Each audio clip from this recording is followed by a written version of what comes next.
How we looking? Hello, hello. Hey, everybody. Am I on? I feel on. Does somebody feel me? Okay, everybody, hello. Nobody ever gets here on time. So, hey, everybody, it's Mike Meyers in the Monday edition of... Thank you, William. The Mike Meyers Ask Mike Anything COVID live stream. Yay! So I have a special guest for you today, guys. We got Scott Jernigan on today. Oh, you gonna come over here? So Scott's working. He's who was that guy on the David Letterman show? The musician guy. Who was that guy? Oh, come on, from David Letterman? I don't know.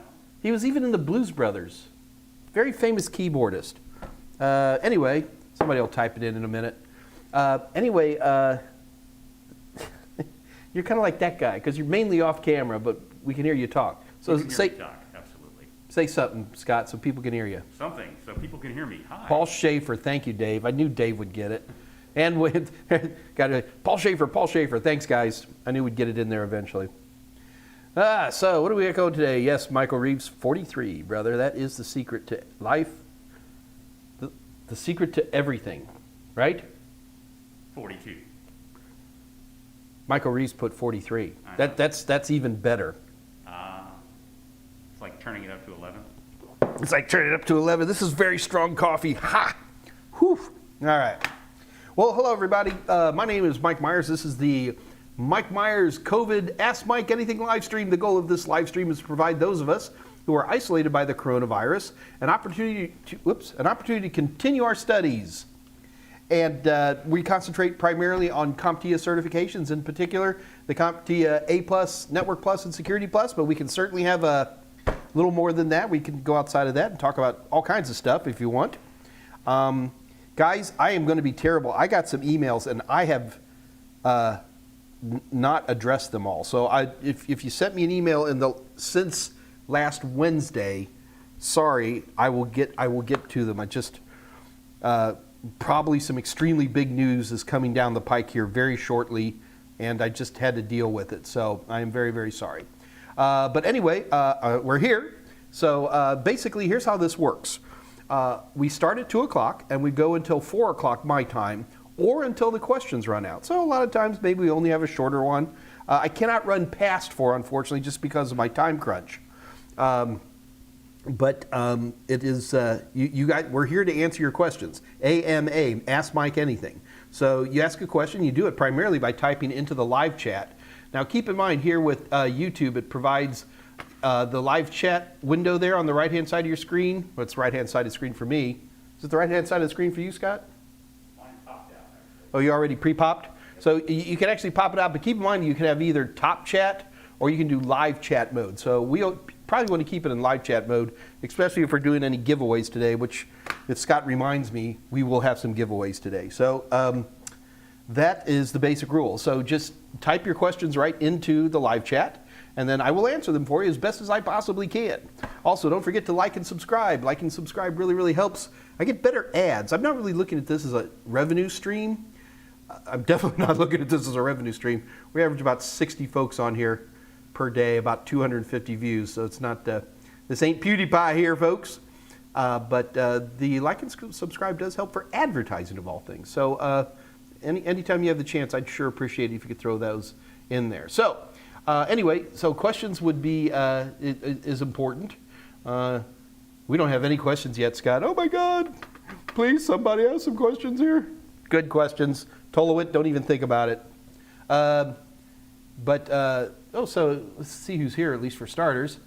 Discussionism Official. I'm kind of just scrolling through who I see. Oh, Patricia Grace is here. Happy Easter, Patricia. Discussionism Official. Looking forward to tuning in while I get some editing done. Discussionism Official. Are you an editor? Are you an editor? Are you an editor I know? Everybody's welcome, of course. Alan Duggan's there, helping out as always. Andres Neary is here. Michael Reeves. I can feel you, but that would be awkward. Oh, wouldn't it though? Discussionism official, GLHF. Scott, how are you at acronyms today? Go long, hydrogen fluoride. That's what I got.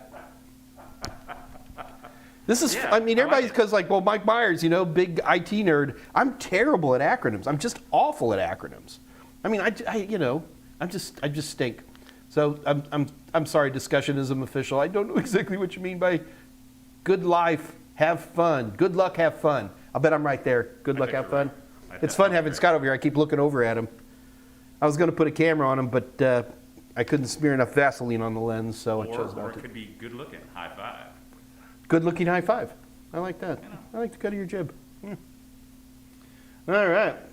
Tullowit, boxers or briefs? Underwear? Come on. Josh Dope. Hey, Josh Dope, 204. Do guys keep in mind that one of the things about putting your chat window up, and if you go ahead and you set it so that you can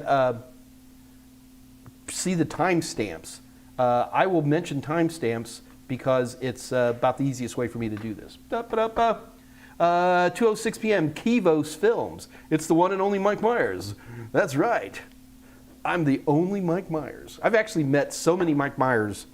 I think like God made everybody and he was short like 6 million people, made them all Mike Myers. I've met so many Mike Myers and Mitch Myers and Mick Myers and Meyers and then like this type of person you're looking at right here, there's like 1 billion of me out there.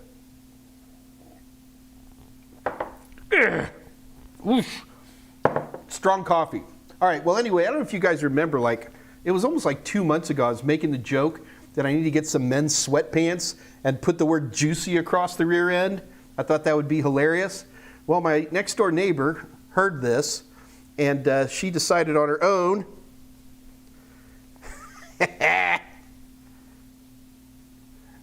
How good is that, huh? Oh my God. I don't have the guts to put them on yet. Or mainly because I don't like the idea that my rear end is this wide. But I've got my juicy sweatpants now, so. I'm terrified. Officially terrified. I'm totally going to wear it at the next Comptia conference. They won't know what hit them. Okay, so here's our first good question from my buddy. Nope, sorry, 2 questions. Discussionism official. I like the cut of your jib. Come on, Mike, why not? Video editing some skate footage. Oh, okay, cool. Come on, discussionism official. That's one of the good things about being old. Well, there's 2 good things about being old. Number 1, I can wear like old people clothes and nobody even blinks. That's the first one. But then the other one is I can use all these old phrases like 23 skidoo and cut of your jib and groovy. And you just have to put up with it because I'm old. And you can wear socks with your sandals. No, I can't do that.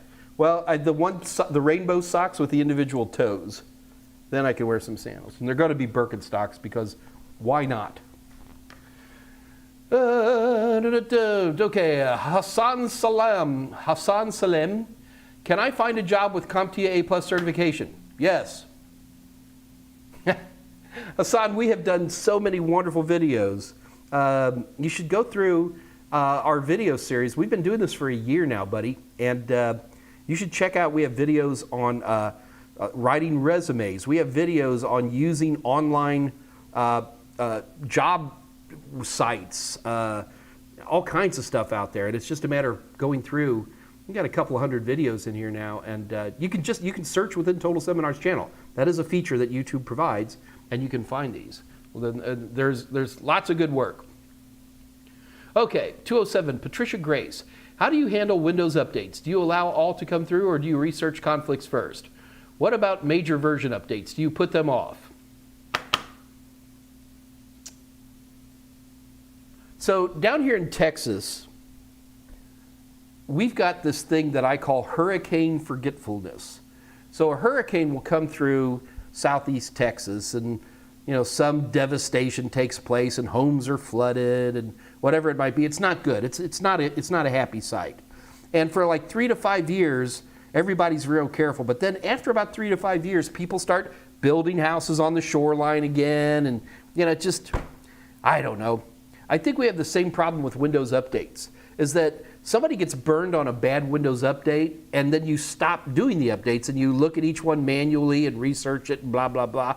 But after a few years, Microsoft hasn't screwed it up. In fact, Scott, do you remember the last time Microsoft screwed up a patch? I mean, like dangerously screwed it up. I'm not talking about...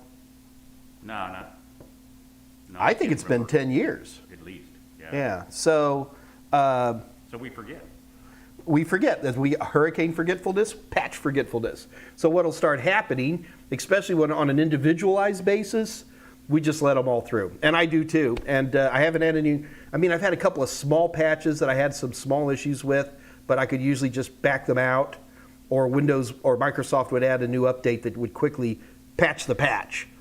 So I've been doing that. Now, in a enterprise environment, especially if you're distributing patches through Active Directory or something like that, well then, in most enterprises, you actually have individual sandbox systems which are set to the side for you to experiment with them, and as you as the head of IT will also research them. Because it may only be once every 10 years you get a bad patch, but if you're the one who's on watch and that patch comes through, you're going to be under the overpass saying, I will do IT for food. So in an enterprise environment, it is, who cares how that's handled?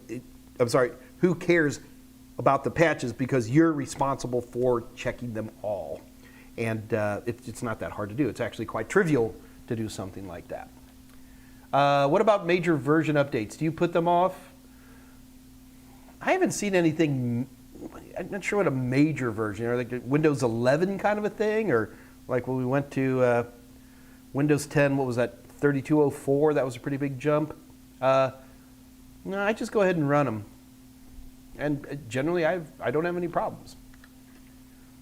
Should have been hot pink. Oh, Patricia, I look terrible in pink. You kidding me? With this face?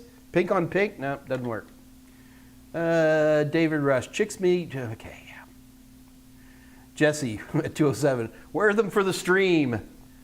I'll tell you what, I'm going to have have a couple of you guys raise some money or something to make me wear those pants.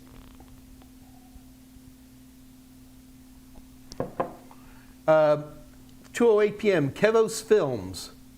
Is there a Comptia Comic Con? You don't know what you're saying. Yes, there is. Comptia has an annual conference. It's generally pretty fun. Once Comptia started writing their own books, which are terrible books, by the way, but once they started writing their own books, I kind of got crabby at Comptia and I quit going. Plus, the other big problem is I've spent over 30 years, 30? Yeah, 80? So, yeah, over 30 years, not quite 40, living in airplanes. I was flying 2 to 3 trips a week, and I got burnt out. And so I'm I think I'm actually afraid of flying now, so I don't know. I don't go to the Comptia conference like I used to, but I may. Jesse, socks and slides, it just ain't right. Well, Jesse, Jesse, you could have picked a higher caliber of IT Comptia trainer to hang out with me, but you're stuck now.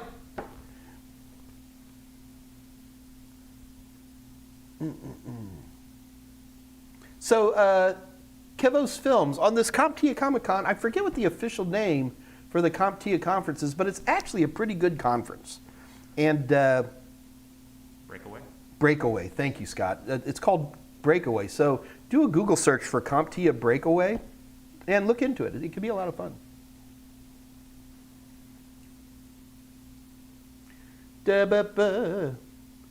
JKMR at 209. Mike, you have cool sessions. Makes it interesting to learn. Thank you.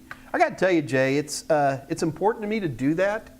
I love IT, like pretty much any aspect. I like risk management. I really do. But, there are parts that can get a little dull. So I make a point to, just try to be a little bit more amusing, put a couple of jokes in there. So we're actually, we're producing the Security Plus 601 videos right now. And I will Yeah, Scott, I may not be on Wednesday. Are you filming on Wednesday? Yeah, I think we're going to be shooting videos Wednesday. Or what we could do, or maybe I could just do the AMA back at the office. I'm so excited. I'm going back to my office in over a year. I mean, I can't even, like my desk is going to be covered with dust that thick.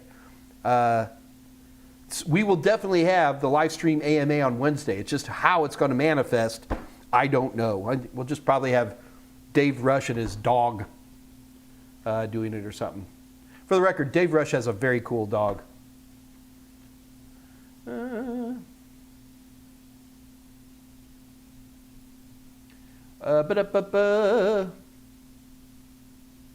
Christian at 209. Virtualization is so funny as I think. Well, I don't know about you, but I find virtualization hilarious. No, I don't. I'm not sure what you're asking there, buddy. Christian, try again, man. We'll figure you out. Take your time. We'll get it. Discussion is official. The Elvis of Mike Myers. That's me. What do elves have to do with that, Mike? Did I say elves? Scott, did I say elves?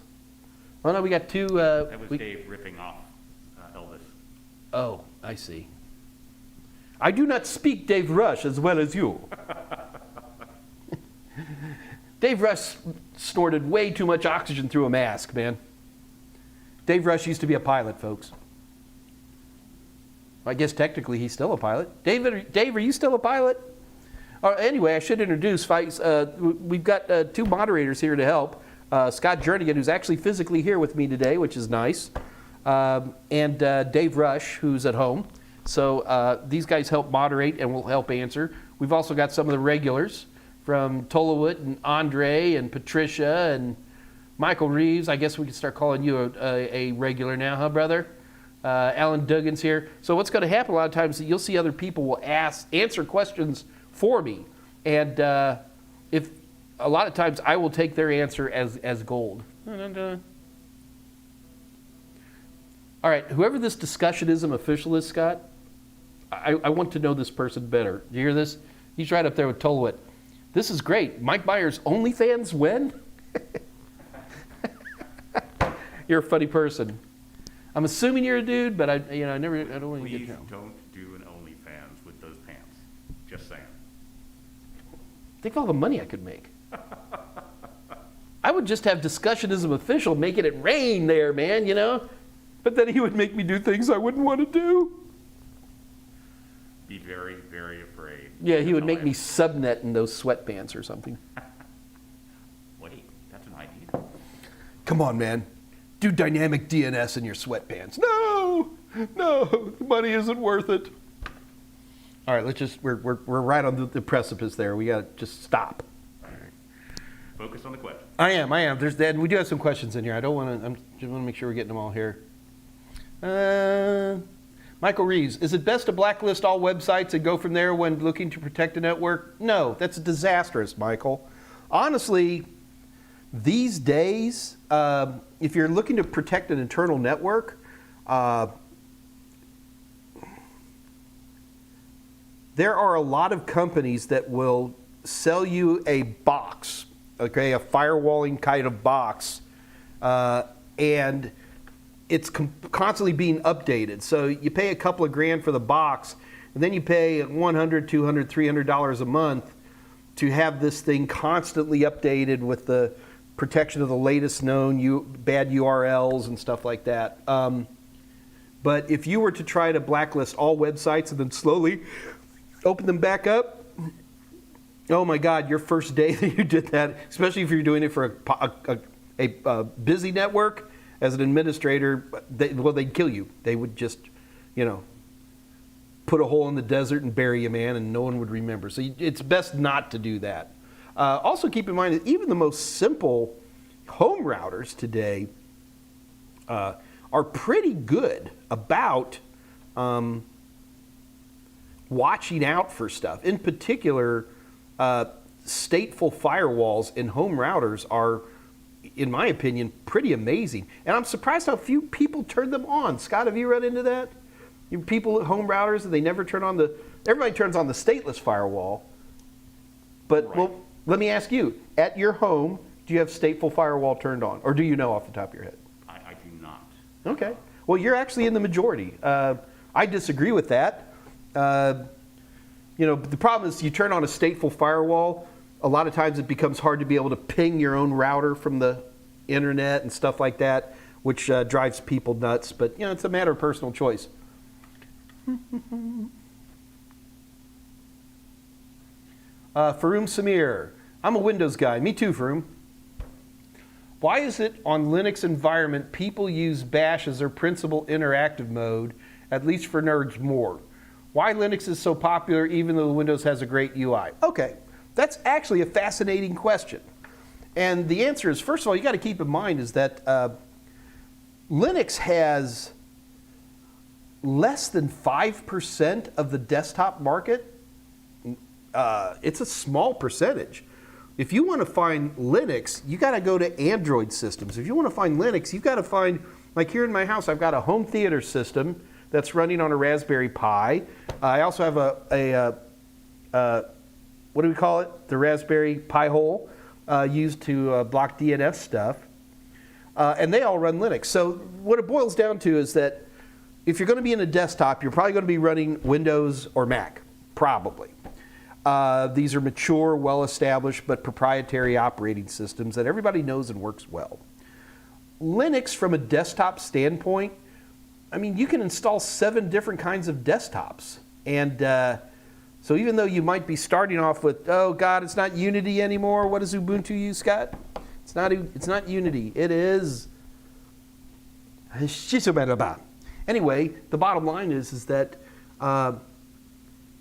there is no universality to the GUI of Linux like there is for Macs or like there is for Windows. I can go to any Windows system and I'm still going to have my start button in the lower left-hand corner and right, and desktop and all, taskbar. But different Linux distros have all these different interfaces, so there's no uniformity to that. So there's no great motivation. If I've got 20,000 employees and I need to get them up and cooking, I'm probably going to reach for something that they know, which is either going to be Windows or a Mac type operating system. So the reality is that Linux is extremely important out there, just not on the desktop. Most of the little mom and pop servers, not just mom and pop, pretty much started to lie there. In the cloud, with the major cloud providers, of course, they can provide Windows servers as well, but most of them provide Linux, at least the cheaper ones are. That's where they are. They're in your appliances, your Nest thermostats, your cameras. Linux is all over the place. Linux can be made big or small, or take the desktop out, or add it in, or add wireless, or keep it out, or whatever. So you have this customizing aspect to Linux that makes it very, very attractive, just not on the desktop. So, if your graphical user interface isn't common across this one thing called Linux, most people will find themselves going to a terminal because terminal commands tend to be pretty universal. I can type ping in Red Hat, I can type ping in a Raspberry Pi, I can type ping on an Ubuntu Linux, and it will all work the same. In fact, most of the time it's the same command. It's literally the same code. So that would be my quick answer to why Linux exists. If you need a specific job done, you're going to turn to Linux. If you just need a general purpose computer for individual users to do whatever users do, you're going to give them Windows or a Mac. Okay, Scott, is that a great example if somebody asks me what time it is and I tell them how to build a clock? It was brilliant. And GNOME was the answer you were looking for. GNOME. Thank you. That's right. I love the Unity desktops. I don't ever understood why they got rid of that. That was a few years ago too. Mr. G. I'm Mr. G. Is it back? Hassan Salam. Other than studying for certifications, how do you suggest keeping up with the cybersecurity industry? You don't. Okay, let me qualify that. The cybersecurity industry is extremely vast. Usually what's going to happen, and when you want to start making real money, what you're going to do is you're going to pick a particular specialty that you want to be good at. You're going to become really good at hardening Cisco networks. You're going to be really good at penetration testing. You're going to be really good at audit. You're going to be really good at management. And so you start to zero in on the parts that are more important to you. I use RSS feeds very, very heavily. What else do I use? I got a bunch of other stuff. I'm scared to click anything right now. I use Feedly. Here's Salam, just for you. Let me bring this up so you can see this. So this is feedly.com. It's a wonderful, wonderful site for being able to sort out the stuff you're interested in. Basically, this allows RSS feeds and all kinds of fun stuff like that. But it's a nice way to keep your brain organized in terms of what you're looking for. There's hundreds of sites. We have talked about on this channel a number of times. What channels does Mike look at, and feel free to dig through, and you can find those as well.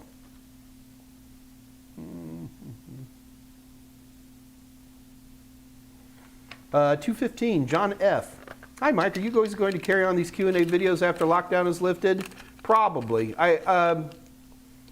I'm not sure how it's going to manifest eventually, John. Man, I really thought, like here in the United States, here in Texas, Scott, did you know something like 35% of all Houstonians have had their first vaccine at least? That's exciting. Yeah, so, I was really thinking that once the vaccine started to kick in, that we're really going to knock COVID on its ear, but surprisingly, we have not. It's gone way down, but then it's kind of just sitting here, and it won't quite, you want to talk about flattening the curve. Our curve is flat, and there's not a lot of people getting sick anymore, but it ain't zero. So I don't know what I'm going to do. Now, I do want to add a couple of things to that. Number one, I am heading back to the office starting tomorrow to finish up the Security Plus SY0601 videos, which are only 5 months delayed now. Yeah, I don't feel so bad because, but they're going to be. It's going to be a great course, and that's going to be Dan LaChance, my favorite Newfoundland. If someone's from Newfoundland, what do you call him? Canadian. Canadian. Okay, like that. Dan is a hoot, man. He's going to shoot most of his episodes remotely. We're actually shipping cameras and lights up to him and all that. Although, how are we going to find plugs that work in Canada? I don't even know what a Canadian plug looks like. Anyway, so we're going to ship all this stuff up to Dan, and he's going to be doing all the meat and potatoes, and I get to do all the funny stuff. I'll tell you what, maybe we can make the juicy, oh my God, that's the thing to do, Scott. The juicy sweatpants will appear in the Security Plus video series. Just got to do it. The world just got much scarier. Come on, how funny is this? This is hilarious. Only if you were doing downward facing dog. Downward facing dog, that's it. So many things. I got to be careful with this crowd. We have young children out there, Scott. Elbow is not on yet. Oh, Elbow's not there. It's Patricia I worry about. She's very sheltered. No. All right.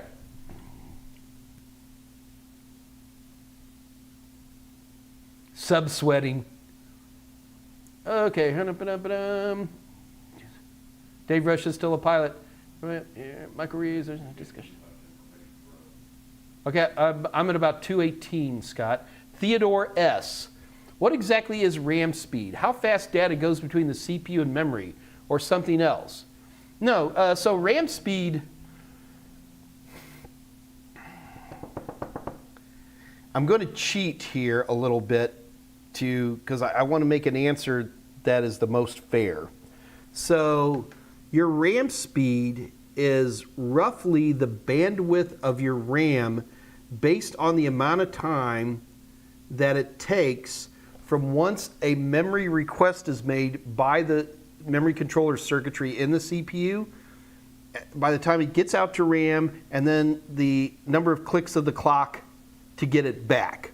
So a lot of times when you really talk about RAM timing, you'll see things like, PC4 10,800, which is certainly a speed, and that's measured in, that's megahertz.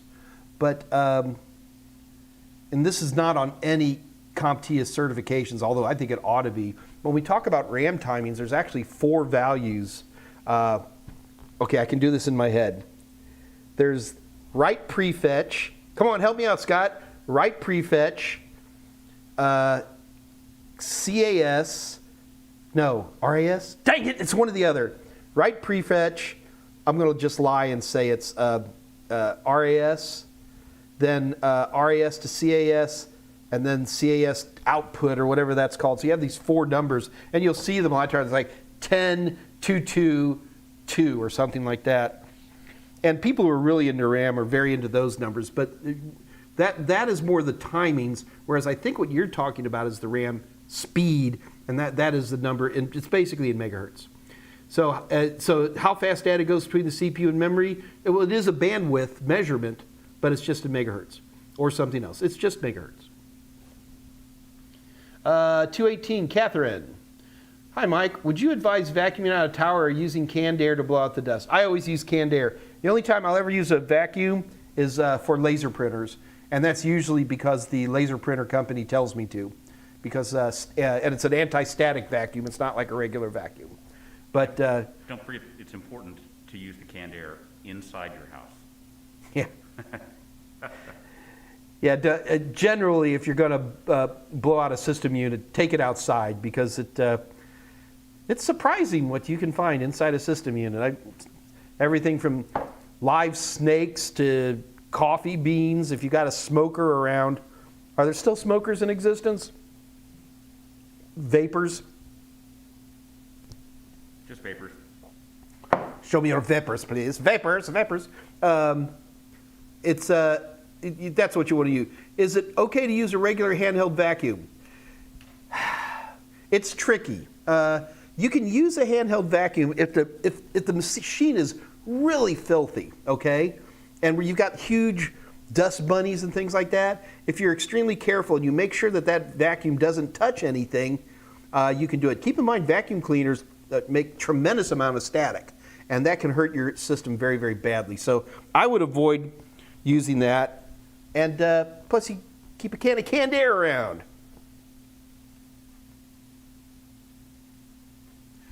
Discussionism official. You got me choked up. My bro is over my shoulder. He's a priest on Linux.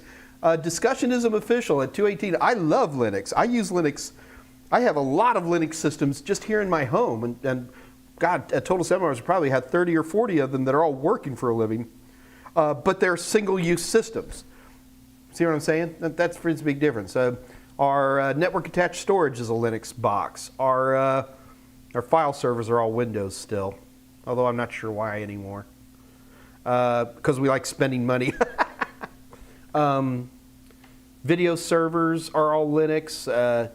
Yeah, so we use lots of them. I love Linux.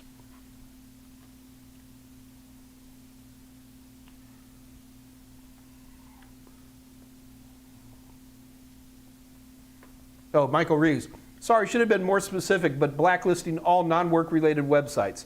Okay, Michael, now I understand what you're trying to talk about. Look, you start blocking Facebook and you start blocking YouTube and Reddit and some of the popular time waster I almost said social justice, social media sites. All you're going to do is get a bunch of very angry employees. It's not realistic to expect employees to use their systems purely for work reasons. I have seen organizations that have made attempts to do that, and basically they just get tremendous employee backlash, and they get a bunch of employees that, okay, they're not using their system, and they're sitting there with their phone, doing the same thing. So that's where we are there. It doesn't work. It doesn't work. Yeah, look for things that are being abusive. That would be more important to me. At this point, it's fairly trivial to set up SIEM systems that are like, all right, if any one system is on YouTube for more than an hour, let me know. That kind of a thing. But even that, God, I'm going to get really philosophical here, Scott. Just don't start crying, Mike. I do. I have sinned against you. It's not your job as a regular I'm not saying this right. It is rare that the person who actually has the power to make settings on a firewall is also the person who has the ability to make policy. You'd have to be a pretty small company to do that. The problem is, and you've got to be careful with this, is because as IT guys, we want to become hall monitors. Oh, come on, Scott, give me another. All the people in Europe are like, what's a hall monitor? Best boy from Harry Potter? Oh, come on. Gryffindor had the head kid. House elves? I don't know. Oh, God, you're worthless and weak. All I'm trying to say is don't be a cop unless you're being paid to be a cop, is what I'm saying. It is very easy for once we get some skills in firewalling or policy configurations and stuff, we on our own tend to start doing stuff. It's not going to work for you, all right? You want to protect you want to protect the attack surface of your enterprise. That is true. But you don't want to be the prefect. Thank you. Don't make the laws, just enforce the ones that the higher ups come from. Because if you want to make a whole bunch of people hate you really fast, start doing stuff like that. And it doesn't work. It doesn't work.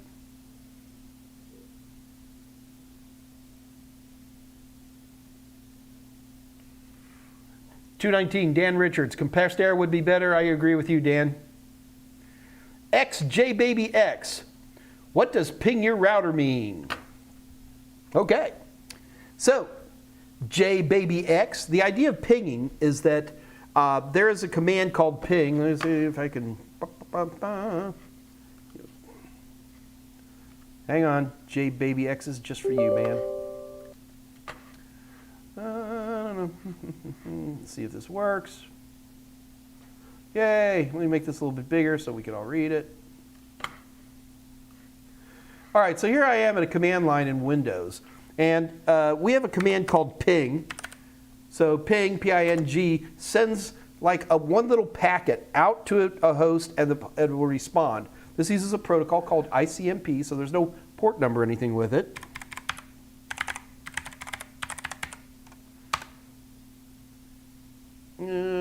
Yeah, I think we've got total set. Yeah, total sem is avoiding pings. Let me try something that's got a better chance of actually responding. How about how about Google?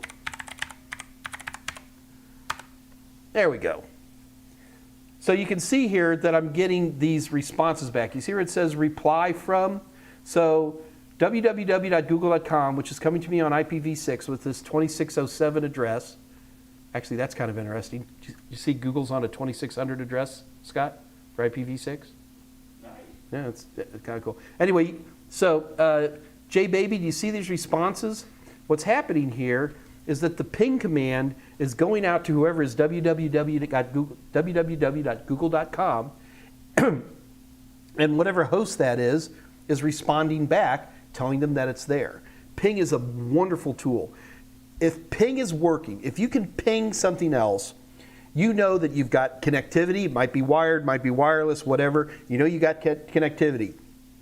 You know that that you have a proper IP configuration on your system so that it's actually talking within your network and out to your router and getting out there, and that all connects. So ping is a wonderful, quick and dirty, is that machine there kind of a thing. So what I can do, bear with me just a minute here. Personal.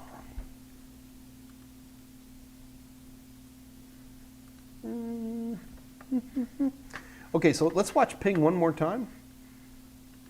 And, okay, so we're going to ping one more time here. And this time, so I'm going to type ipconfig. Not IPOconfig, because that's a typo. Let's try this again. ipconfig. All right, so I'm going to look at my IPv4 address is 17 here. Yeah, So right here, do you see my default gateway? It says 172.18.13.1. You see that? Right there. 172.18. It's my default gateway. Your default gateway is your router. The router that takes all my computers here in my house that are part of a local area network, all these computers have an address of 172.18.13. dot something, okay? And the router is 172.18.13.1. So knowing that, watch what we can do. Come on, Bubby.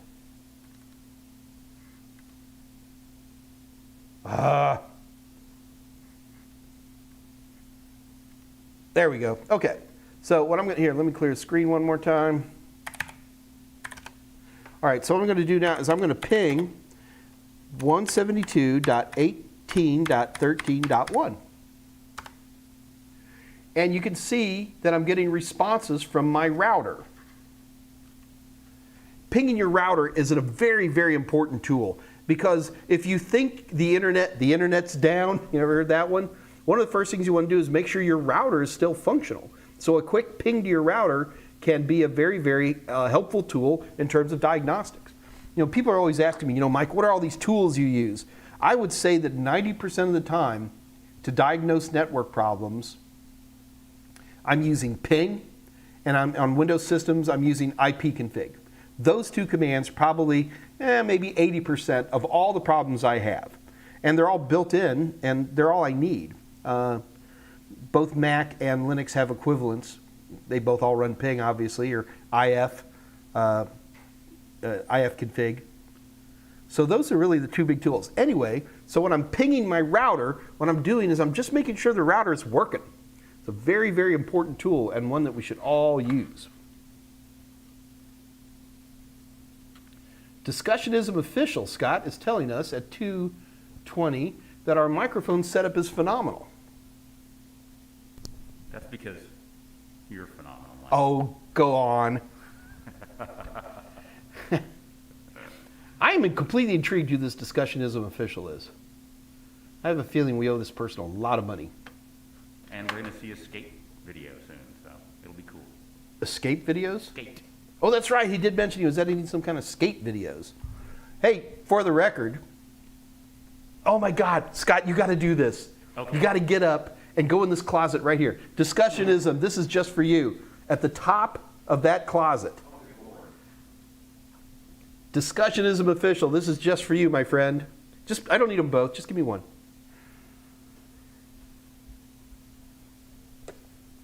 Check that out. These are 1986 original Bravo blades. Look at the brakes on these things. That's terrifying. Well, I've taken a Dremel tool to them, and I've got much bigger wheels than the original wheels. And ABEC, do you remember ABEC numbers on bearings? Yeah. And this thing used to be all orange and everything, and I've spray painted it black, and you can see the big chunks of it are missing, but they're still good skates. Aren't those great? Good stuff, Mike. Oh man, you can't, nothing like classic. Those are like the original rollerblades. So yeah, do I still use them? Absolutely I do.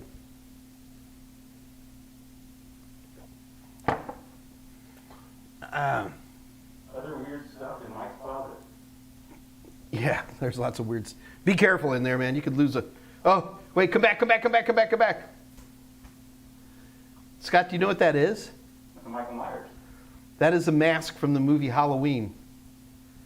Here.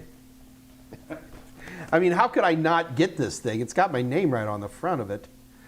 Yeah, you could spend hours in just that closet, Scott. Be careful. Terrifying. Okay, so Tolowit has been helping JBabyX. So it's an official command located in your router settings. Ping?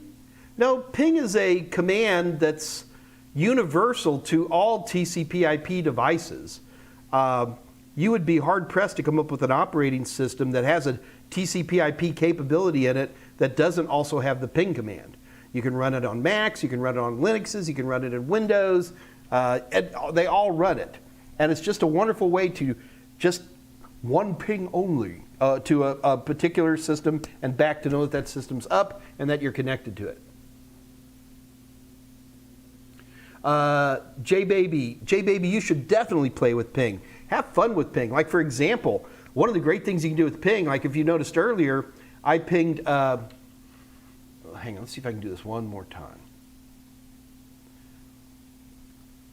So, J-Baby, this is for you. Watch this.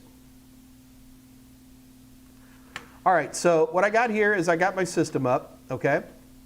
And you know what? I'm going to make this just a little bit bigger so everybody can see it easily. Let's take that to about 20.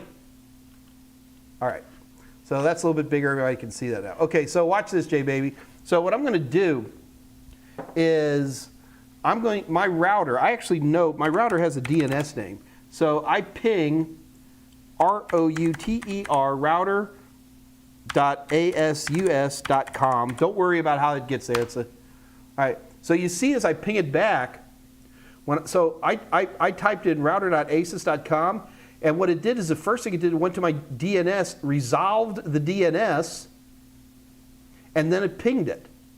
So I got a question for you. This is for my buddy J-Baby.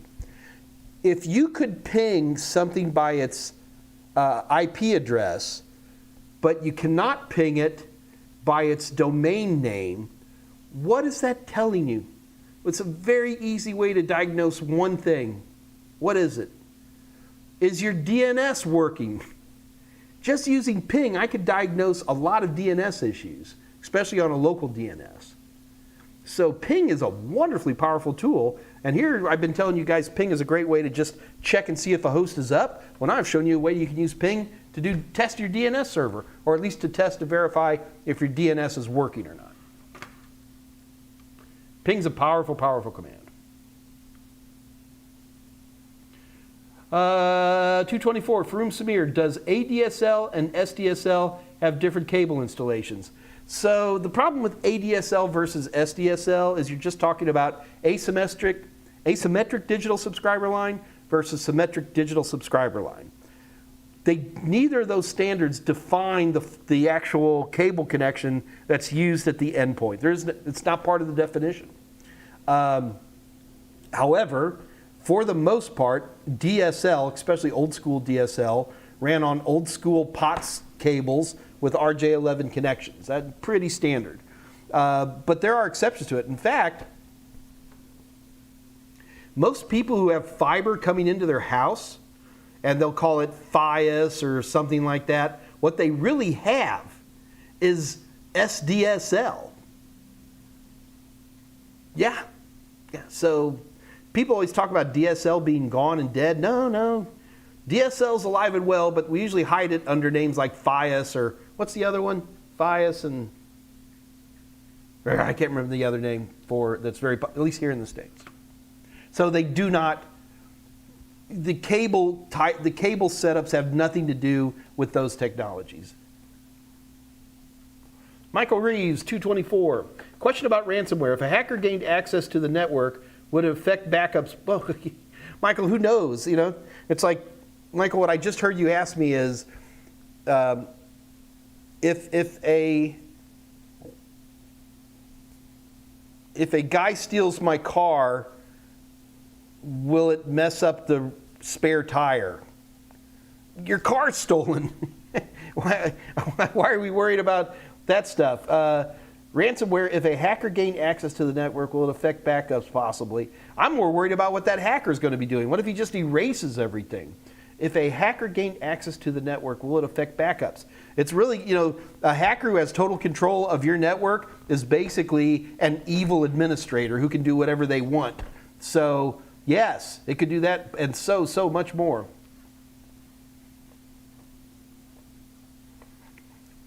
Okay, so Dan Richards was answering Michael Reeves' question, and Dan, you are more than welcome to answer questions. Completely welcome. The only thing I ask you to do is that if you're going to ask somebody else a question, go ahead and use the @ sign, because I'm scrolling through all this stuff, and I don't want to.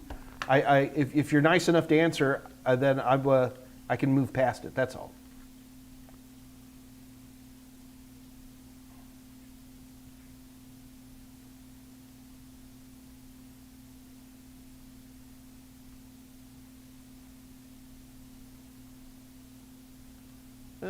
Da-da-da-da-da-da.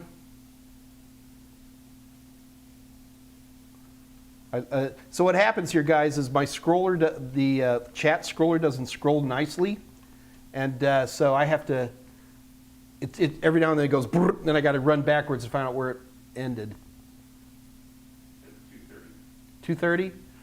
Crazy Homebody Girl's here. Hey, Crazy Homebody Girl. Good afternoon. Richard re-asked his question at 2:30. 4:15, Richard Bro. Hi, Mike. Should I expect the same format for the Security Plus exam, performance-based and multiple choice? Yes. Any helpful hints on how the questions will be?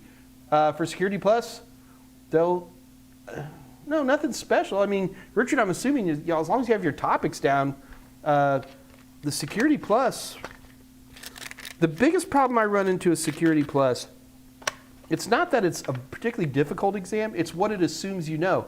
It just assumes, like, it would assume that you would know what ping is and how to use it. And the question wouldn't be about ping, right? The question would be, Janet is able to ping a system, that kind of a thing. And I know lots of people who pass the Security Plus without taking Network Plus, but I don't think that's a smart thing to do. I think you need to have some pretty good network skills to be comfortable with Security Plus. But they are the same format, Richard. Alex is here. Okay, everybody be nice now. Michael Reeves, I have a random Monday off, so had to join here. Oh yeah, it is Monday, isn't it? Tolowit, wait, Dave Rush was a pilot? No. The puns just keep coming. Yeah, Tolowit's on a roll, man. I'm telling you, we got to get Tolowit and what's his name? The new guy today who's making all those funny commentary? Discussionism official. Oh my gosh. Some very funny people here today, Scoot. Absolutely. All right, I think I've got a good scroll out here. Jesse Newfie, 228. Newfie, 3 stars. All right, welcome, Jesse. 229. I ride dirt. I'm suddenly terrified. What did I do? It was the juicy. Oh, they didn't. Are we that far behind? Oh my God, I'm almost 20 minutes behind the questions. This is crazy. All right, I'm going to scroll faster. 233. I'm working on it. 233, Crazy Homebody Girl. I have a question. What's the difference between manning the browser and clickjacking? Is the difference that clickjacking, the attacker is using a user interface to deceive the user? Skirt.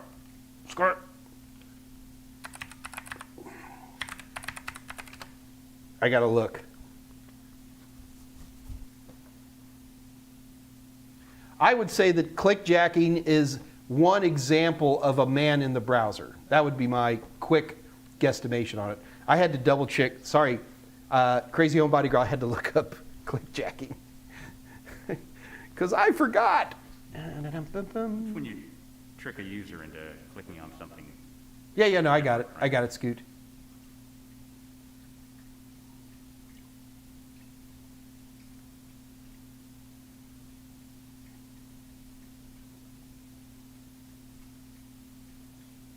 Prefect. Okay, now there we're getting back. Okay.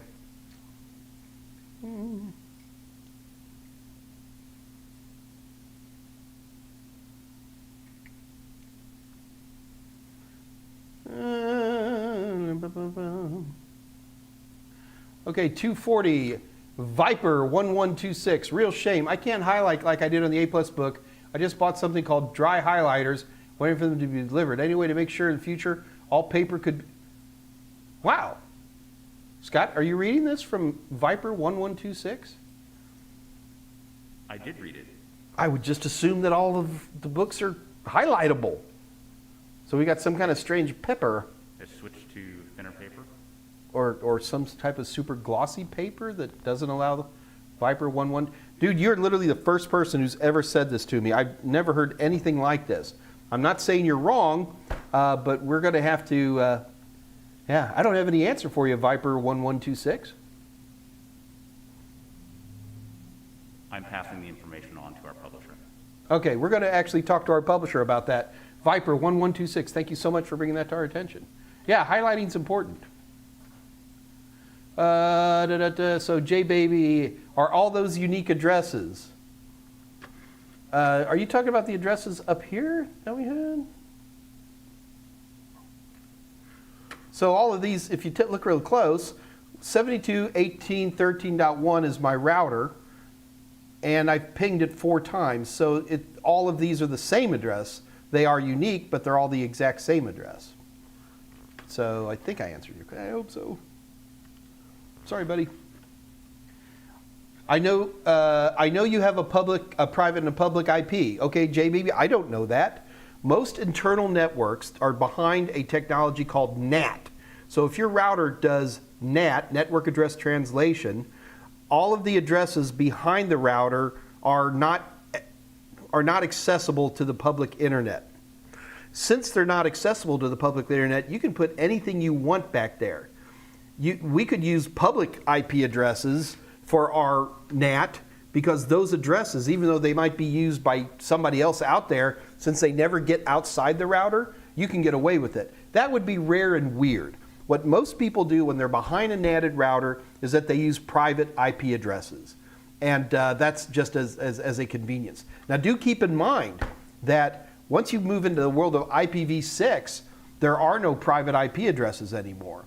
Every address, every computer, every Nest thermostat, every camera, every smart light bulb, they all have public IPv6 addresses.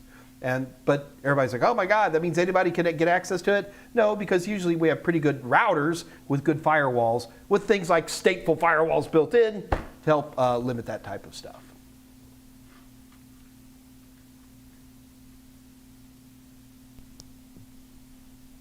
Michael Reeves is out of here.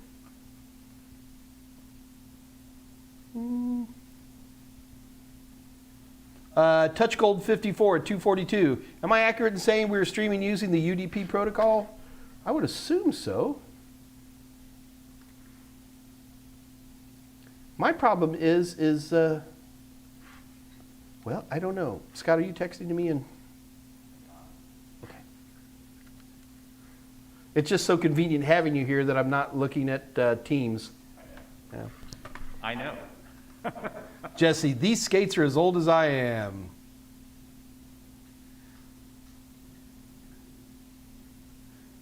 And 243, Michael Meyer. Hey, look at that, Michael Meyer. Hey, Mike, thanks for the advice using the last Q&A. It's reassuring in my law enforcement background. Yeah, everybody loves ex-cops.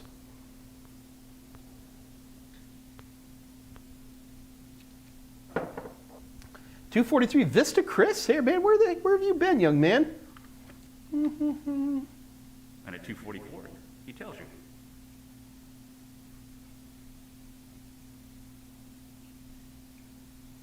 you. Tolowit at 244. Can you perform an inline attack? No, you got a groan out of me for that. I swear to God, I'm going to, Scott, just blank out Tolowit, will you? Yipe. Never. Almost a month into my ISP job, and fellow tech is also taking his Network Plus. All right, Vista Chris. Glad to see you guys are working. Isn't it better when other people are paying you to take these exams? Vista Chris loves to ping all the things. I do too.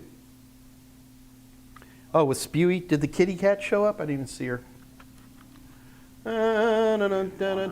Hey, JBaby, you ask great questions. Please never be afraid. That's what this AMA is for. Yeah, I know we got Tolowit and Andre and all these wacky guys joking around, but don't ever forget the reason we're here. The reason for this AMA is to ask those questions. So very, very welcome. Kevin Lopez, do you think RAM prices will go back down this year? Absolutely, guarantee it. And I think we'll all have RTX 3000 series video cards by the end of the year too. Really.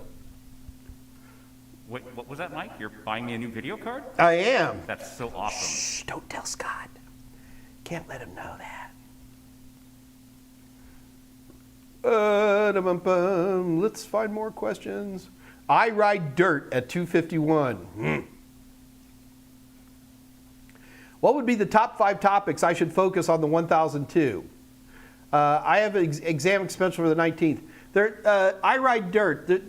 You don't look at it like the top 5 or top 10. The A+ exam is it's not a very deep exam, but it's very, very wide. So, the best thing I can tell you is use my training materials. I mean, I've helped, we've never counted. It's impossible to count, right? I don't know who passes and doesn't pass, but, I mean, many, many hundreds of thousands of people have passed using my training materials. And I'd like to think it's because, Scott Jernigan fixes my spelling, but I think it's grammar and his grammar.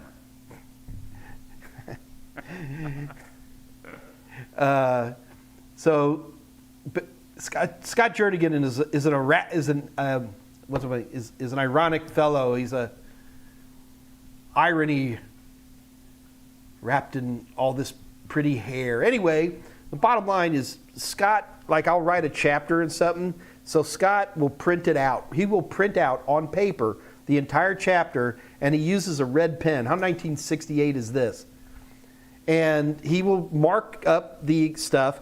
You don't do that as much as you used to, though. Every single chapter. Do you really? All right. Absolutely. So then you have to re-enter it into the Word documents? Yep. Okay.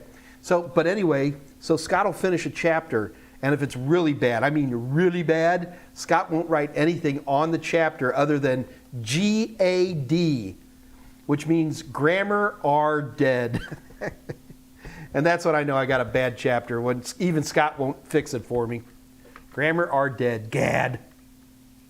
Okay, but anyway, I ride dirt. I can't answer that question. Ask me what the top 30 topics are. And basically what I'm going to do is I'm going to run you through the A+ objectives.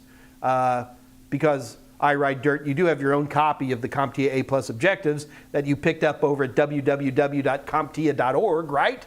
You don't? God, you guys trust me that much. Okay, I mean, I'll do a good job for you. Yeah, you need to know them all. At this point, you're scheduled for the 19th. When is it? It's the 5th? You got 2 weeks. I learned an entire semester of geography in one night once. What I would rather tell you, I ride dirt, is get practice questions now. In fact, let's have a competition. We're going to do this just for my buddy, I Ride Dirt. You ready, Scott? We're going to have a competition right now. What we're about to do, I Ride Dirt, is we're going to have a competition based on A+ questions. All right? Let me pull up some questions. These are actually going to come from my test bank, and whoever wins this is going to win a free either 90 or 180 days of practice questions from the Mike Meyers test bank. So, since I Ride Dirt is studying A+, let us do A+. Okay, so here's how this competition works, all right? The first person to answer the question that shows up in the live chat wins. These are multiple choice questions. So, because they're multiple choice questions, you can't just give me an answer of A, B, C, or D. You actually have to write out the answer, okay? No, that's boring. Also, keep in mind that just because you see yourself in the live chat in a certain place, I don't. Everybody sees their live chat differently. So if you think you're first, you're not going to be first on mine, or maybe you are, okay? So with that understanding in mind, let's go ahead and have a competition. Okay, we're at 253. Random name just showed up. All right, let me write that back down. So after this competition. So what we're competing for is free access to, you can have an A+ or a Network Plus or Security Plus. Yes, the competition is going to be an A+ question, but I'll show you, you can when you claim your prize to whoever wins.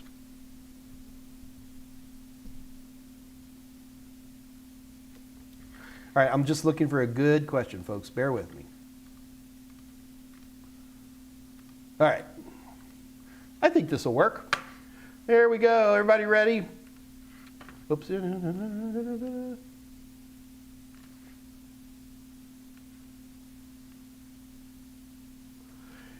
When configuring servers to host virtual machines, which figure should an administrator utilize to begin the delivery of virtual machines?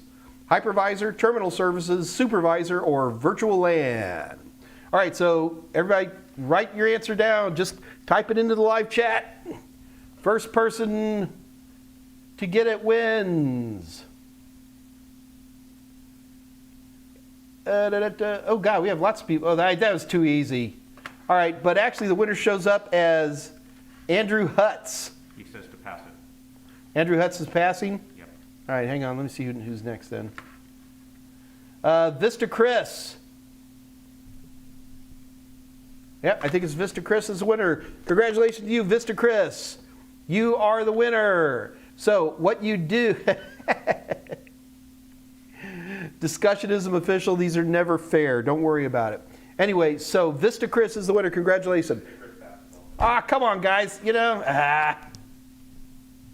All right, who's next after Vista Chris then? Viper1126. Sweet. Well, I like how the way that worked out. All right, so Viper1126, you're actually number 3. You were actually number 3, but we're going to give it to you. So Viper1126, congratulations. In order to get your prize, here's what you got to do. You need to send an email, you ready, to kathyy@totalsem.com. That's KATHYY at totalsem, TOTALSEM.com. Don't panic. Scott Jernigan's going to put all this in the chat window if he hasn't already. So when you send that to her, Viper, there's certain things you got to do. Number one, you've got to put your name that you use here on YouTube. So you got to put Viper1126 in there. And then you got to say, hey, Kathy, I'm Viper1126. Or, hey, Kathy, my name's Jane, and I'm better known as Viper1126 on YouTube. Please send me the A+ practice questions. That's all you got to do, and Kathy will get them to you. Do keep in mind, guys, that we're a little mom and pop. We're not some big, huge organization, so sometimes it takes a couple of days to get there. But Viper, congratulations. You're the first winner today for free stuff. All right, so we were back at 253, Scoot? Yep. Random name. Hi, guys. 253, Nick Marshall. I'm 35 years old, never owned a desktop computer. How do you game? Oh, let me guess. He's a console gamer. Could be. Console. People ask me, so what platform do you game on, Mike? The best platform ever. It's known as the IBM PC. I'm not going to get started with this.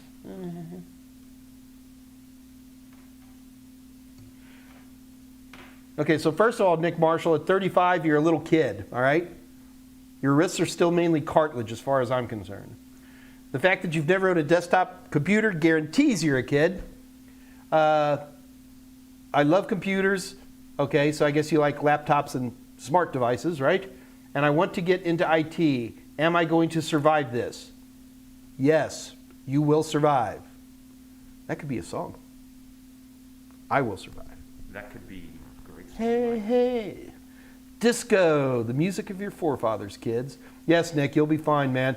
Nick Marshall, honestly, the most important thing you can do right now is show up here Monday, Wednesdays, and Fridays. I'm on Mondays and Wednesdays, and Dave Rush is here with the Dave Rush Ask Mike Anything, DRAMA, better known as the drama. And Dave Rush is always doing amazing things with Raspberry Pis. Now, you might say to yourself, well, I'm studying for A+.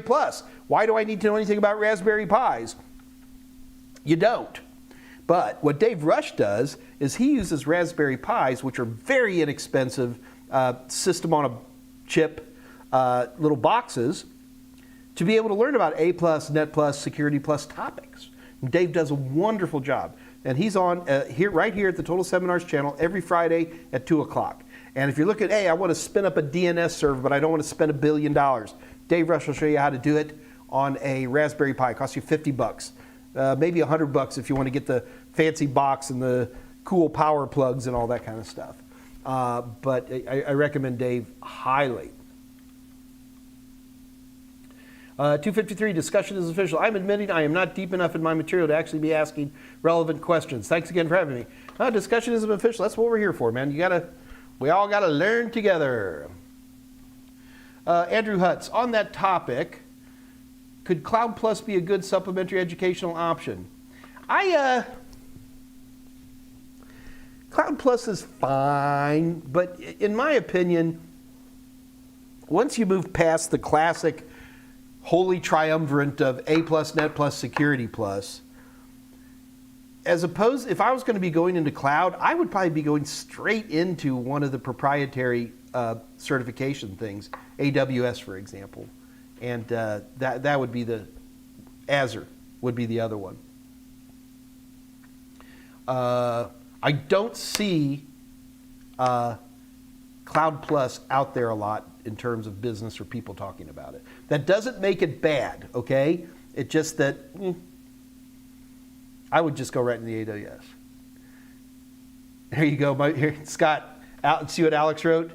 At Nick Marshall, you will do great. Passion is the only thing you need. My gal. Right? My favorite Italian, Miss Alex. Preaching properly. You are absolutely right, Alex. Love you. I can send pics if you want. Oh, God. See, this is a problem. I don't remember what we were talking about 12 minutes ago, Scott. So Viper1126 is offering to send me pictures.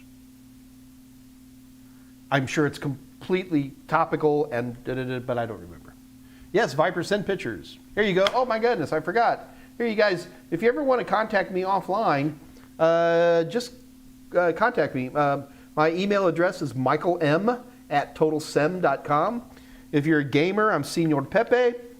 And when in doubt, look up Desweds, DESWEDS. I'm Desweds at pretty much everything. The pictures are probably the highlighter leading through. Oh, the highlighter. Yes, yes, Viper, I would like to see that, please.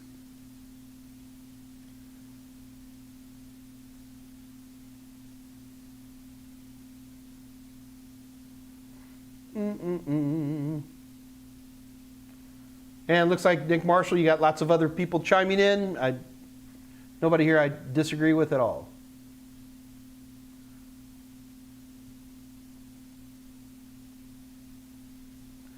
Tolowit, today's contest, GPU giveaway.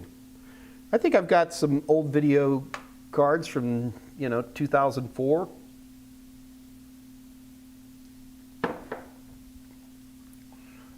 Three o'clock, Oliver Freeman. Hi, Mike. I created a virtual computer using Ubuntu as I did your A+. I don't really know how to use this. Will there be more of this on the 1002 course? Yes. There'll be different types of questions, but yeah. Most of the virtual machine questions that you're going to see on A+ are more definitional than anything else. They're not nearly as practical as the virtual stuff that will show up on the Network Plus and Security Plus. By Security Plus, it's pretty much all cloud. But Oliver Freeman, I have questions. Like, so take that Ubuntu. Did you make a snapshot using your your hypervisor? Make a snapshot, then make a bunch of changes to it, then go back to the old snapshot and see how you can recover it right back. Take a look at the actual, shut down the hypervisor and look at what that Ubuntu virtual machine looks like. Get used to some of the file VMDK and some of the file names that are associated with it, so you understand that. Understand the portability that you could theoretically, if you do it right, you can copy that virtual machine onto a thumb drive and then take it to another hypervisor and light it back up again. So little things like that. Play with the networking settings. Do you use a bridge network or a NAT network, or do you want it to be isolated, or you want just an isolated network? Play with those types of things. The other thing I'd like to see you do with a virtual machine, especially if you're going to use VirtualBox, is I want to see you make your sound card work through the virtual machine. Then I want to see you take a thumb drive, and when you plug it into your machine, It may show up for your machine, but it's going to show up for your virtual machine. Just play with stuff like that. None of the things I just talked about are directly going to be on an A+ exam. None of them. But what's important to me is that you get a good feel of the power of virtualization just by playing it with little stuff. I mean, just the fact that you installed it once and it's working, I'm assuming it's working, that's great. But you need to play with it, get more comfortable with it. Now, if you don't accidentally trash about 15 virtual machines, you're not trying hard enough. Andrew Hutz agrees with you, Scott, that I should give out RTX 3000s to everybody. I like it. Your largesse becomes you, my lord.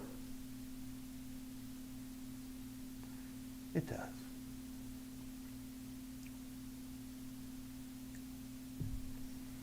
Okay, so 301, Alex Berghart. This program that's part of my school, I just got a 1.6 petabyte storage server thing. I'm not sure what I could do with it. Store everything in there, Alex. Okay, so Alex, a couple of things. I'm betting a nickel that this is, what do you want to bet these kids got a SAN in his school, Scott? I would not take that bet. At 1.6 petabytes, I'll bet it's a SAN. Yeah,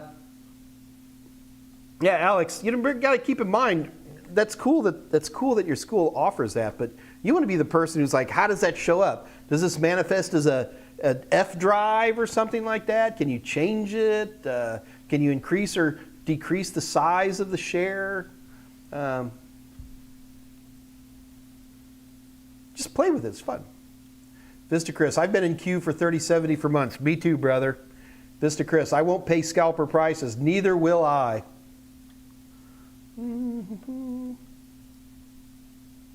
JKMR at 302.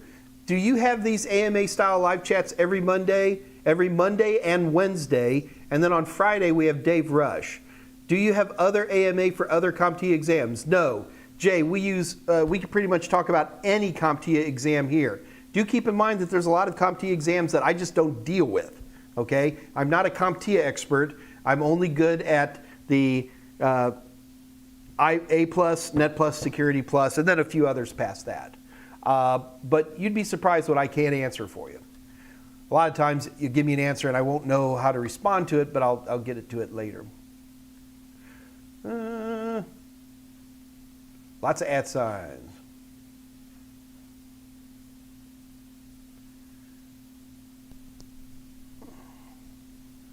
Okay, I'm finally got up to the last competition.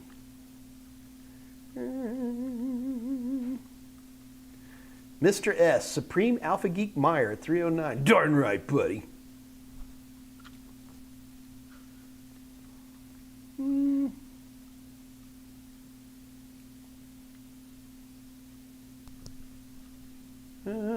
Just looking for questions in here, guys. Did you see Edwin's question at 307? I guess I missed it. Edwin's question at 307. Edwin. I see Eric. I see Edwin. Oh, okay. 307. I do not know anymore. You say I have to take the SY0501. No, I didn't say that. You don't have to take anything. But now Jason Dion has posted a video on YouTube and he says you should definitely go for the SY0601. Well, okay, Edwin. Jason Dion seems to be a pretty nice guy. I don't know what his CV is. I've been helping people pass Comptia certifications since the late 1990s with great success. If Jason Dion tells you to take the 601, then do it. I will also tell you this, though. Jason Dion has his SY0601 training materials out. I don't have my videos out. The other thing I will tell you is that 3 years from now, Edwin, no one's ever going to ask you, well, did you take the SY0501 or 601? They're going to ask you, did you pass the Security Plus? Nobody cares. I don't know. Feel free to go either way you want, Edwin. I'm Mike Meyers, popular author.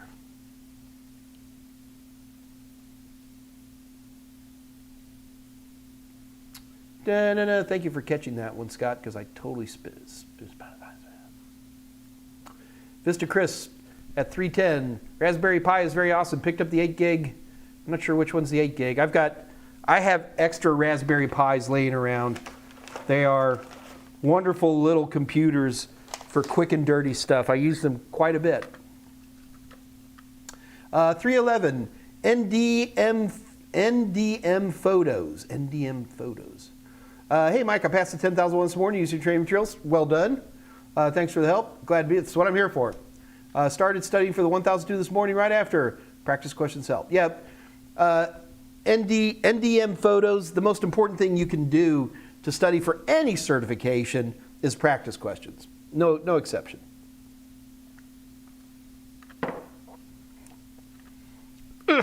Woo, strong coffee, huh, Scott? Don't light a match. Fine coffee. Fine coffee. Arr. I have some insatiable desire to pose like a pirate. Okay. Oh, and NDM Photos, congratulations, passing the 1001. Good luck on the 1002 too.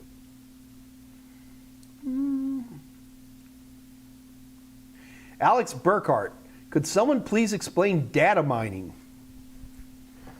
And here's Scott Jernigan to explain data mining to you.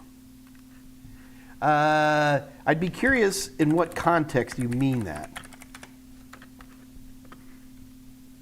So generally, I'm cheating right now and taking a look.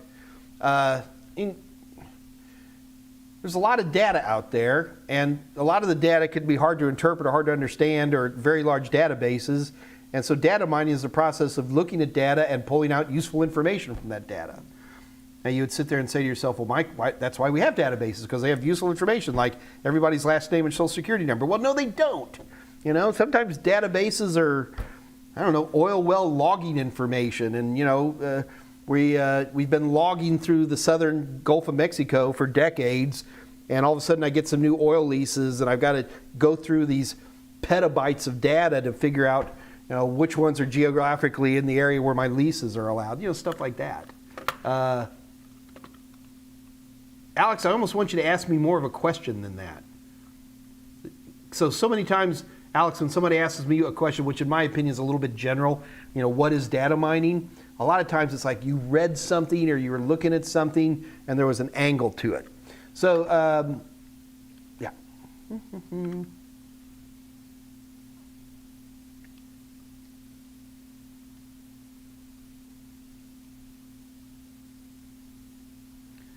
Oh God, look who's here, Scott. 319, Choco Taco. Ah.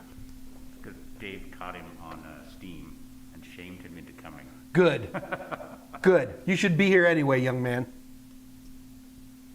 Andrew Hutz, Mike, I made a VM with Windows XP just so I could delete System 32. Is that the kind of VM breakage you're talking about? Well, I mean, that might be one, sure. But I would have more hoped, Andrew Hutz, that you made a snapshot of the Windows X. I'm not sure why you use Windows XP, but why not? Won't hurt anything. So you make a snapshot of that Windows XP virtual machine, then rip out Windows System 32. It won't reboot, right? So then you go back into your hypervisor and you pull that old snapshot back, and then you suddenly heal it. This is the thing, you know, you gotta remember, why do we use virtualization? One of the greatest things about virtualization is I had the entire hard drive of my virtual machine manifested as a file. And if that file, if my actual virtual machine blows up and I've got a backup copy of that file via snapshot or a backup, I can just erase my virtual machine and go back from a file that existed. It just manifests as a reboot, right? So, there's so many things. It boggles my mind. I'm not even sure where to start on VMs in terms of what to do.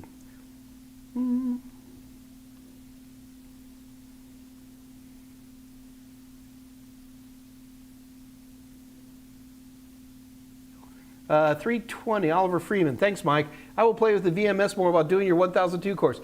And Oliver, the other thing is send me an email and say, you want to do some more fun stuff with VMs? Or better yet, I guess we should bring up Discord channel, Scott? I will post it. Or yeah. Dave So is right there with the link. He can post it. Okay, we have an unofficial Discord channel.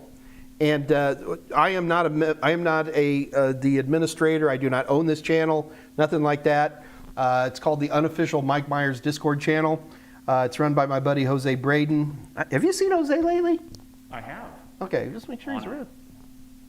On Discord. Anyway, it's a 24/7 channel, but people do tend to show up right after these AMAs. So they tend to show up Monday, Wednesdays, and Fridays. And you can post in there anytime you want, especially if you got little problems or questions, and you'll get we got a lot of very smart techs here. And there's always people to give you ideas. Like, show me something to do with my VM. Don't say that. I'm running VirtualBox and Windows 10 or Ubuntu. What can I do? That kind of a thing. And come check out our Discord channel. Scott Jernigan or Dave is going to post all that information right there in the channel.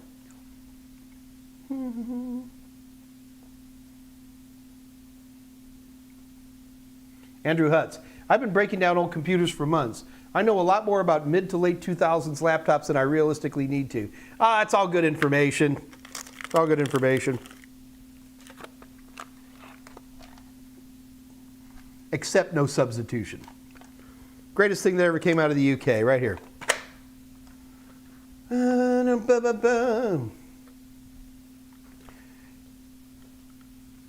Go vegan. 321. Hello, loving your videos. Enjoy it. All right, man. Thank you very much. Appreciate it. Oliver Freeman. Thanks for playing VMs. Yeah, okay. I think we're back online here. Choco Taco. How much of the command prompt is usually on the 1002? I'm in pretty deep. Lots of notes, lots of bash command practice. Is it all worth it? Yes. Absolutely it is.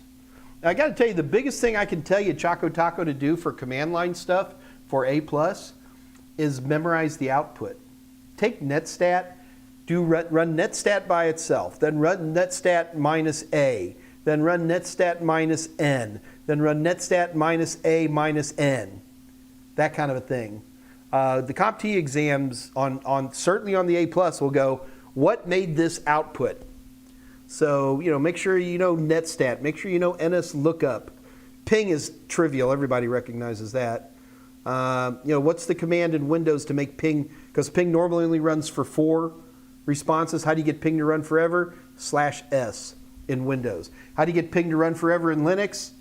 Just run ping. It runs forever until you Control-C out of it. But you see, even a question like that, people are like, oh, wow, that's such a tricky question. No, it isn't. Because, like, for example, I use ping all the time to test layer 1, right? And I'll get a ping running between 2 systems, and then I'll unplug stuff until the ping fails, and then that's the connection. Things like that. It's very, very handy. That ping /S for Windows.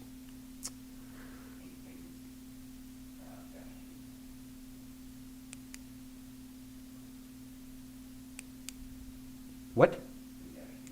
Ping-T?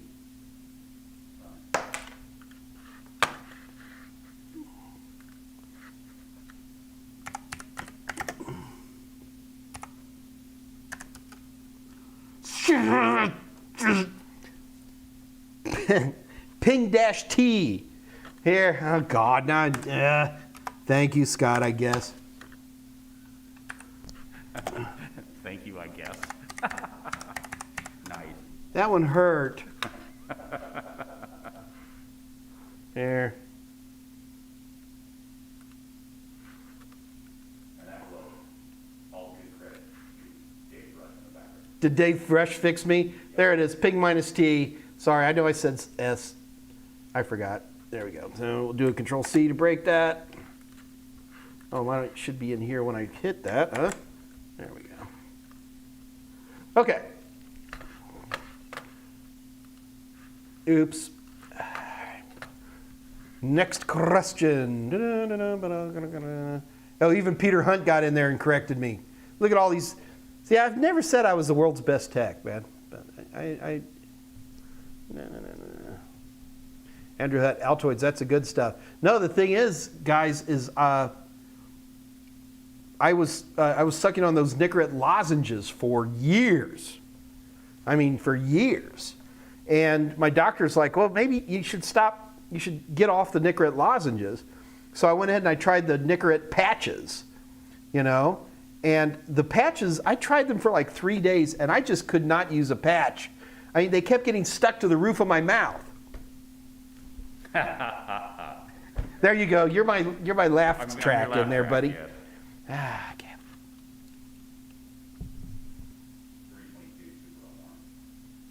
God, I'm missing stuff all over the place. 322, Super Omar 64. Thanks, guys. There's got to be more there. Oh, there it is. Super Omar 322. Hi, Mike. How are you doing? Great. I passed my 1,000.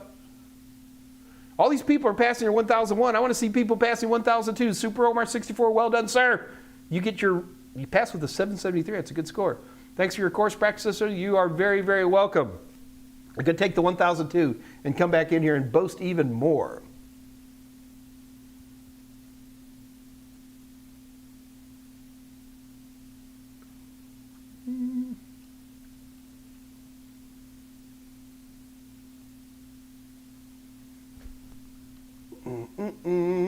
Looking for questions.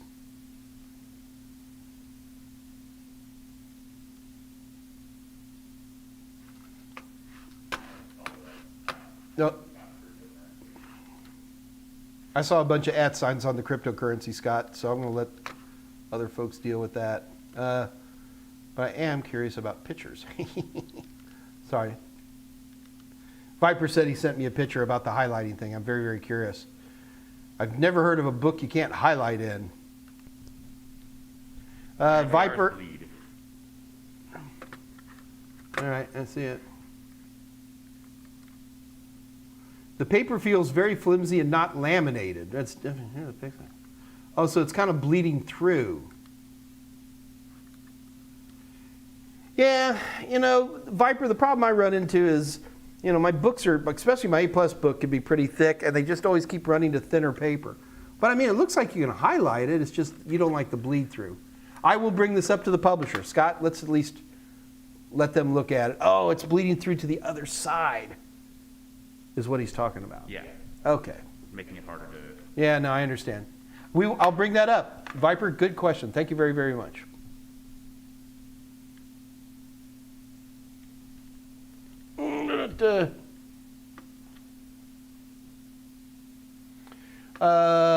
Tolowit, we just ordered 2 fiber optic HDMI cables due to length requirements on our PTZ cameras. Never heard of them. Yes, I am familiar with them, but it's just an HDMI signal.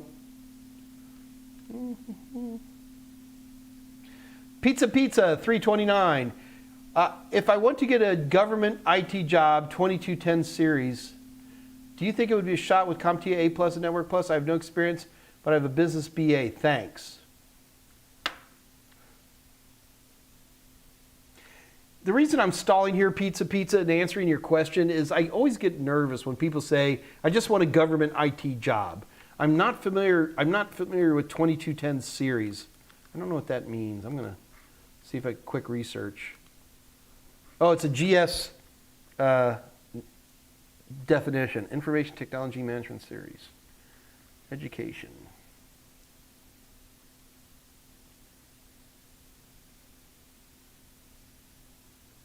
I'm reading through, I'm on the open.gov website reading about 2210 series government jobs. These are U.S. federal government jobs, guys.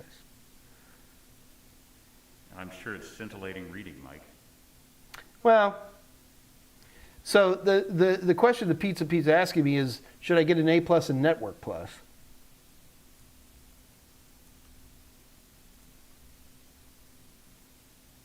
Yes, absolutely. A+ and Net Plus. So you got to keep in mind, Pizza, when I think Pizza. When I think about federal government jobs here in the U.S., I don't think so much in terms of the series like this. I'll think more in terms of who's hiring. Like last week, we were talking about how here at the United States, the Federal Bureau of Investigation and the Drug Enforcement, DEA, whatever they stand for, do a lot of hiring in general. But you have to contact them directly. I'm sure there's lots more. And again, you need to watch the videos where we're talking about how to get jobs in the IT world. And Jessica Dickerson had some great ways to search for stuff like that.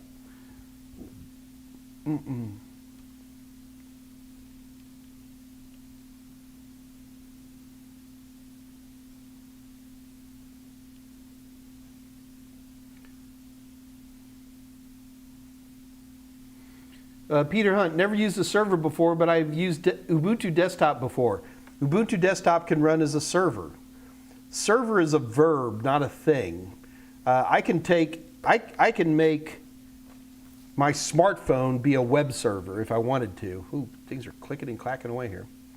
So what was the question? Never used a server before. Well, Peter Hunt, serve stuff. Set up a FTP server, set up a simple web server. These are all built into Ubuntu. Set up an SSH server. Make it serve stuff. Set up a Samba server on this Ubuntu and then treat it like a little NAS. You're going to take a part of your hard drive and make it network available so all the Windows systems can have a G drive or something like that. Make it serve.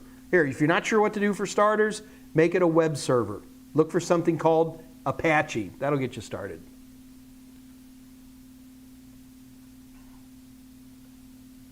Going to try it in VirtualBox. Don't know how it works. Yeah, well, Peter Hunt, that's part of the fun and the joy of being an IT guy.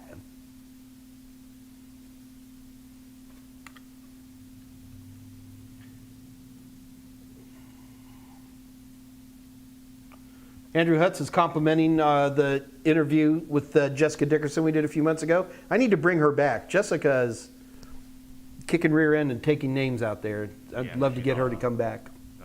Dave's going to post the link here in a moment. Cool. 3:36 p.m. Guru Shahs, Rob, Mike, Rocky. Mike, I am looking for the cybersecurity IT path. Okay. I read there are auditing jobs as well as security positions. Yes. Oh my God. Can you explain what each of those entail? So auditing is one tiny part of IT security, and it's an important part. Auditing is where you're kind of going through and checking to make sure that you have compliance to God. Describe auditing, Scott, real quick. Go ahead and take care of that for me, will you, buddy? I got it. I keyed. Starts with an A. Yeah, it starts with an A. Auditing has to do with making sure the systems are doing what you want them to do. And even auditing has all kinds of different aspects to it. I can be auditing routers to see how the routers are doing and do they cover the needs of our security policies. So remember, you have security policies and you apply procedures to kick the policies in to make them go, and then you audit those policies to make sure they're doing what they're supposed to do. So that's just one tiny part. You should check a series of certifications after you get your Security Plus from ISACA. They're kind of like the auditing certification path. Very challenging certifications, by the way. Tolowit, have you played with dash cams? I have installed dash cams in my own vehicle recently. I put in, I cannot remember the name of the,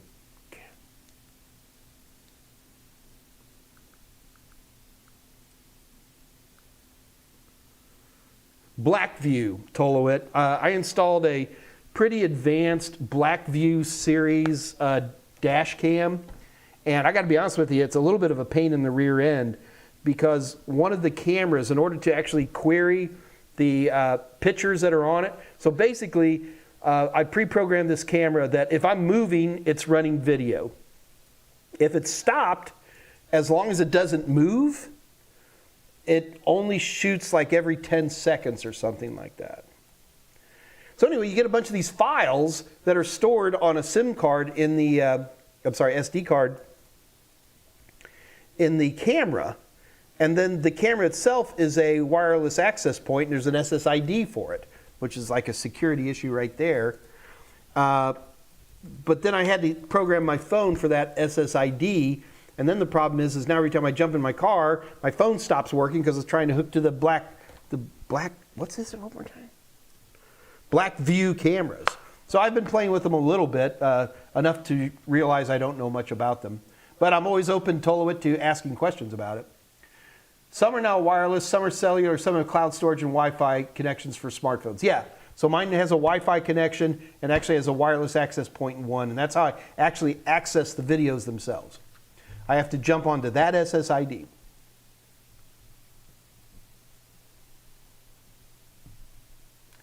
Uh, 337, Vista Chris. I'm going to set up my own email server. Woo!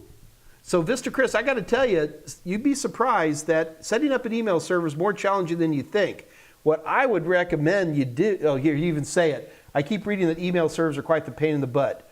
What I would do for you as a practice is set up classic SMTP and POP or IMAP servers. Do not do the encrypted stuff, not at first, not when you're first setting these things up.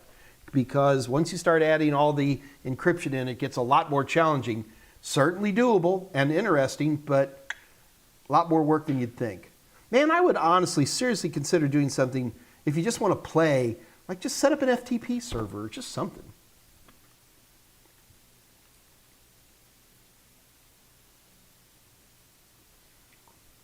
I love that name, Guru Chaz. I'm going to change my name.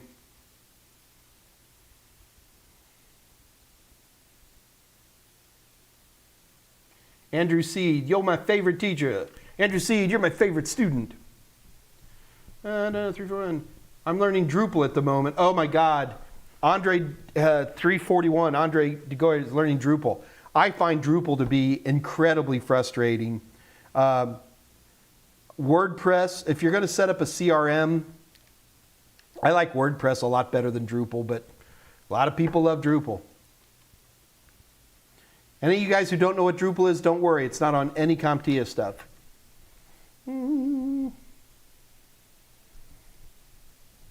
Charles is my first name, but I don't use it except in online handles. Hey, it's still a good one, though. Guru Chaz. Well done, sir. All right. Okay, guys. Things looks like questions. Let's go ahead and do one more quick competition. How's that sound? Sounds great. And then we'll call it a wrap. I'm going to stick to A+ questions again. Okay, guys, get ready here. We're going to do one more competition before we get started here, before we wrap it up for the day.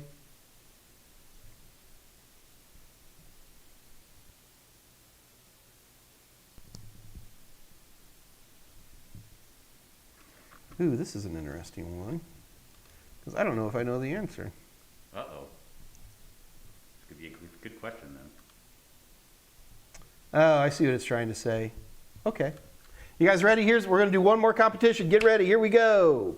42. 42. Yeah, that's Tolowit's answer. All right, hang on. Let me get this up. Press it. A+ question again, kids. Harry thinks his AC adapter may not be charging the battery properly. What is the very first item he should check? A, whether the laptop is set to recharge mode in Device Manager. B, whether the power-up function key is toggled. C, whether the battery is good. D, whether the AC adapter's LED is on. Remember, folks, do not just type A, B, C, or D. I'm going to give everybody a minute to type an answer in. Patricia Grace, being the generous person. Guys, do not type in a letter of the alphabet.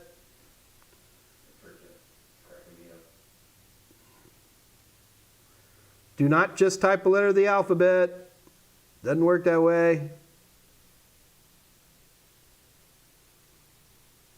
All right, we got some people who have the answer in there. Okay, so I'm pretty sure that the right answer is whether the AC adapter's LED is on. Let me check the assistance window here. Check my answer. Answer D is correct. The AC adapter's LED is on. All right. So we'll see who got that one answer. Folks, this is a classic example of a Comptia question where if you see hoof prints, think horses, not zebras. It's actually a very simple question. They want to make sure that the AC adapter is actually working. That's all they're trying to do. And the best, quickest way to verify an AC adapter is working is that if it has an LED, and most of them do, if it's on, it's probably working. So that's all they're trying to do there. So let's see if...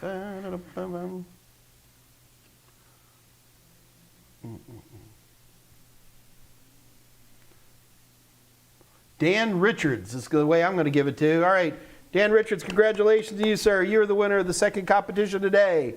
Dan Richards, in order to claim your prize, what you have to do is send an email to kathyy@total7.com. That's Kathy with a K, ATHYY. There's two Y's. Kathy YY at Kathy YY. Kathy YY at totalsem, TOTALSEM.com. Send her an email. Make sure that your name that you use here on YouTube is there. Secondly, tell her which one you want. You have a choice: A+, Net Plus, or Security Plus. Oh, And he wants to pass it. he wants to pass? Yep. Okay. Who was that? That was William? That was Dan. I lost him.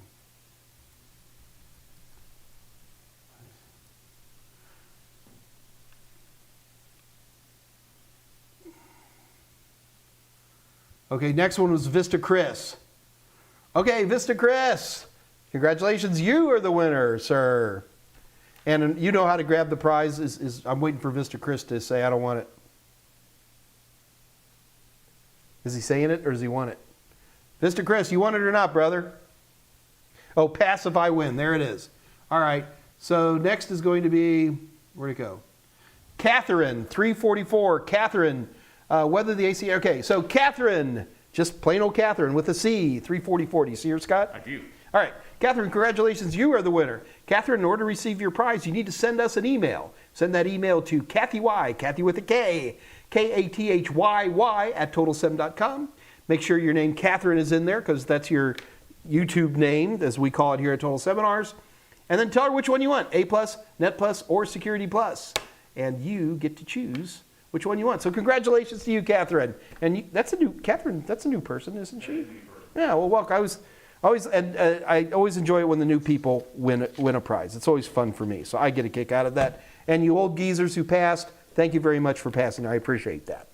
All right, guys. I think that's all we've got for today. I'm going to go ahead and wrap it up. I'll be back on Wednesday. I'm 99% sure I'll be on Wednesday. We will have a Wednesday AMA. How it will manifest, I do not know quite yet. Are you willing to come down to the office yet, Scott? I am. Really? Okay. Yeah, why not? I don't know. Look at me. You got a Do mask I on. look like I'm ready? Did you see that analogy where they were talking about why we should wear masks? And they're using the equivalent of, if I pee on your leg, you get wet. But if I'm wearing pants, My pants still get wet. What? well, it doesn't shoot quite so far. It's a real analogy. Come on, your Oh, Dr. What's-his-name even used that's it. horrible. Fauci. So Oh, anyway, here's the wave. okay. Anyway, all right. Guys, thank you so much. We will see you all here Wednesday. Remember to like and subscribe to this channel. It really, really helps the advertising. And until then, this is Mike and Scott saying good night. We will see you on Wednesday. You ready, Scott? Here we go. Ready? Hasta la vista, Baby. baby. Bye, guys.